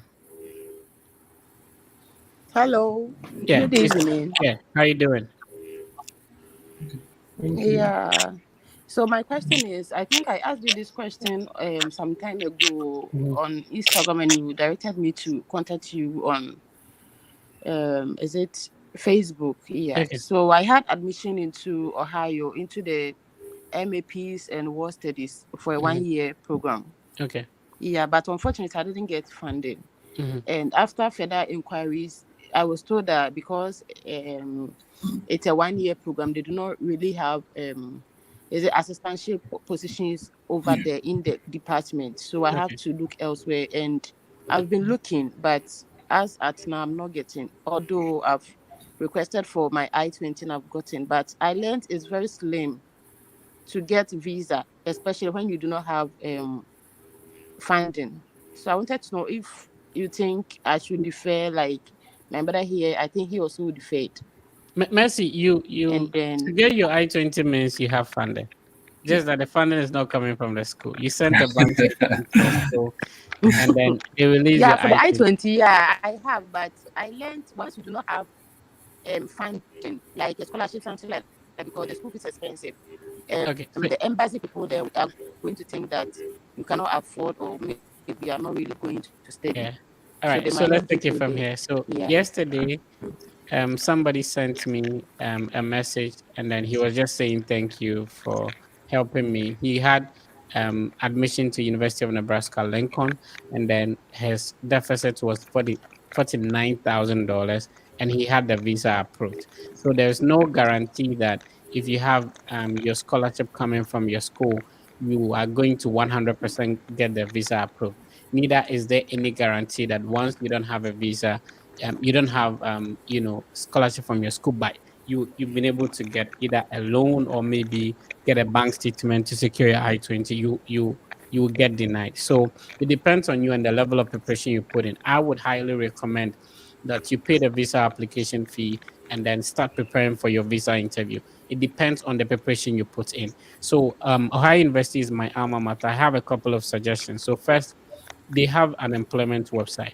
Go to the employment website Okay, and start okay. applying for assistantship over there. Every assistantship that is available is being advertised over there.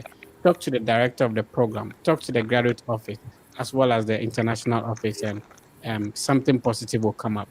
But since you have an I-20, please schedule the interview and prepare and go for the interview. You'll be fine.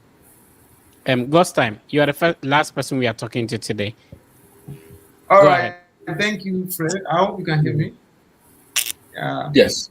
I hope you can hear me. Yes, we can hear you. All right, thank you, Fred. So my own issue is I basically have admissions from three different schools, Okay. and all no funding except for just one, which is a Middle Tennessee State University, which gave me, I think, a merit scholarship, which is about Mhm. $6,000 out of $36,000. So, and my question is, I don't know, should I schedule my visa and application, and should I go ahead with my visa or because I've before now I had to defer to this fall. I was actually giving the admission last year, so I was given admission for I think spring or so. I had to defer to fall. So for all, in fact, opposite to even Oklahoma State, the University of Oklahoma gave me admission too, but no funding. So I've been trying to apply. I've been trying to apply through their application and this thing to see if I can get funding, to see if I can get any graduate assistantship training. I've messaged the program coordinator. I've also tried to get. So I don't know what to do. I don't know what to think. What if I'm Okay, on the so right path or what let's if start with it. What program is it? information system. That's for the one that gave me 6,000 scholarship, which is Mississippi State University. Is information system, a Okay, concentration in business analytics and business intelligence. and this is a master's degree program, PhD Is or a yes, bachelor. yes, no, it's a master's degree program. Okay, so let's start with the first school. So you spoke about Middle Tennessee. How much funding did they give you? Just $6,000 out of $36,000. No, if you just say just 6,000, I don't know how much application fee you even paid. 6,000 is not just. It's Okay, huge. okay. All right. I So actually paid the application fee. okay, understand that some scholarships can only be applied for when you're able to get to campus. So my recommendation would be that if you can get a financial document to be able to secure your I-20 from the school, I have done go that. ahead. I have my I-20 already. Good. I have So my if you have an I-20. I-20, I don't think you should waste time. How many I-20s have you received? I've received two. Okay, great. So here's the thing. The decision you're going to make now is which of these I-20s can easily get you through the visa processes. Remember, you're not making a decision on which school you're going to. Which of these I-20s can easily get you through the visa processes? Remember, when you get in, you have an opportunity to switch to a different school or stuff like that. So you can decide to get your visa with University A, but go to University B when you get in. So you have to put in the necessary preparation for the visa interview, just like I told the other sister. The fact that the school is going to give you a scholarship covering everything does not guarantee a visa. The fact that you have been able to secure an I-20, you have an equal chance of getting your visa as compared to any person. So don't make it look as if that your visa approval is dependent on the scholarship from the school. No, it doesn't. Okay. So go put in the necessary preparation, whatever question to be note down some of the questions to be expected. And of course, if you have an interview scheduled, I have a platform that we do mock interview every day to guide you through, right? Yeah. So for you to come this far, I see no reason why you shouldn't go forward now. So you've been able to apply, get admission, get some scholarship. Go ahead, get an I-20. I don't know what you're waiting for, bro. All right. So Ahmed, it's been almost 2 hours. I have to go. So let's say thank you to some people who assisted you. I'm sure there are a lot of people who helped you the way you mentioned. Rosalind, was it Rosalinda? Ahmed, you're muted. You said Rosalind, right? Can you hear me now? Yeah, I can hear you now. Yes. So she's Asiama Rosina. Rosina. So shout outs to Rosina. Yeah, shout Thank outs to you so Rosina. much Shout to outs to Asante Isaac. yes, Um and then yeah. And then big mom shout and out to dad, which everybody. other people do you want to say thank you to? People who got you recommendation letters. Just Yes, yes. So my entire staff at St. Joseph Hospital, Koforidia, Dr. Kankam, Dr. Noti, Dr. Gebil, my Keo Frimpong from Presbyterian University, they've all really, really been helpful. And then I'm really glad to have a very supportive family and friends. Thank you all very much. If anyone would like to reach out, I'm on LinkedIn as Ahmed Dankwa. And the process is a tough one, but I would really appreciate that everyone takes their time and pray and sacrifice a lot through it. My colleagues in class, Beatrice Opon, has also been amazing to me and helping me throughout, as well as the Ghanaian community here in Oxford, Ohio. It's really been a good run with you all, and not forgetting my friends and family back home, my parents, friends, everybody, um, Ajay, Fatima, Kadel, Mohammed, Hajara, Yunisa.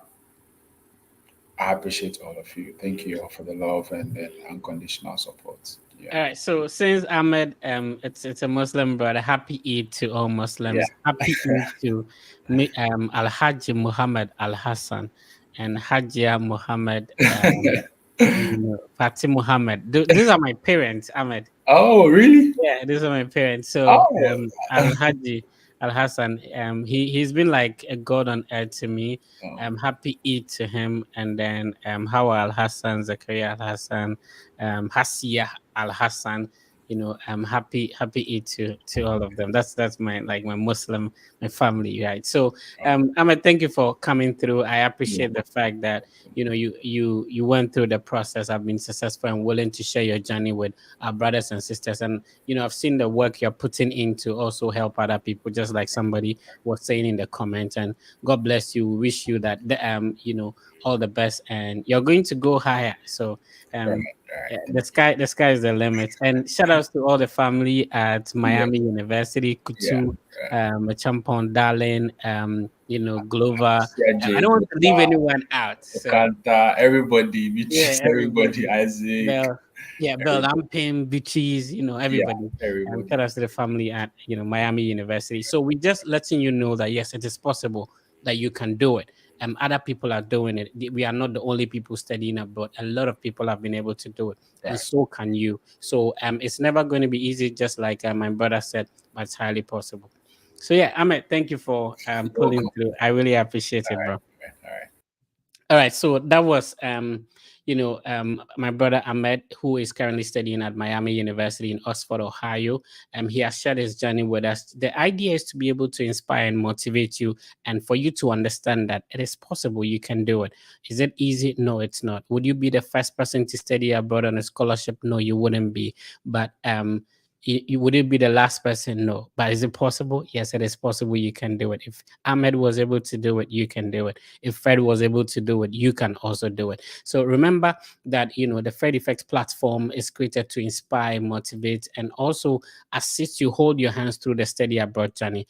The brain behind the Fred Effect platform, myself, Mr. Fred, have gone through the process. I've gotten 2 master's degrees on a full scholarship. And I've also had opportunity to assist thousands of people to go through the process. Somebody like Ahmed, was, once a time, under the mentorship of the Fred Effect team. So you can also have such an experience if you use the link on my bio or any of my social media platforms. You can schedule a one-on-one conversation. At the moment, we are the only team that if you have a high school or diploma qualification, we would take your document and work on a free application to a university in the US for you for free and on a scholarship. So you can schedule a private one-on-one meeting. We would explain the entire process to you. And when we are done, we'll take your document and work on the application for you. If you are interested in a master's or a graduate program, whether a PhD, we can have what we call the Fred Effect Mentorship Program, just like we did for Ahmed, to walk you through, to help hold your hand and help you through the process until you get your visa approved. So schedule a one-on-one. Let's start today. The Fred Effect team, for like the past 6 years, have been organizing a mock interview, and Ahmed was part of the platform as well. So we meet every day to help you with how to prepare for your visa interview. So if you have a visa interview scheduled, send me a private message on Instagram. The name of the handle is the Fred Effect. Just search the Fred Effect, follow, and then send me a message on Instagram. I'll add you to the WhatsApp platform so that we can help you prepare for your visa interview. And also, the Fred Effect team has a link, or a collaboration with Argo Visa. And Argo Visa is a team of is a team of former visa officers who are very experienced in terms of, they being former visa officers. They know what it takes to get your visa approved. So you can use the link I'm sharing on the screen to schedule a private one-on-one meeting with a former visa officer before you go for your visa interview. So that is it. Thank you for tuning in. We will come your way next week with another inspiring one. My name is Fred, and this has been the Fred Effect. I'll see you next week. Please be positive and know that everything will be fine.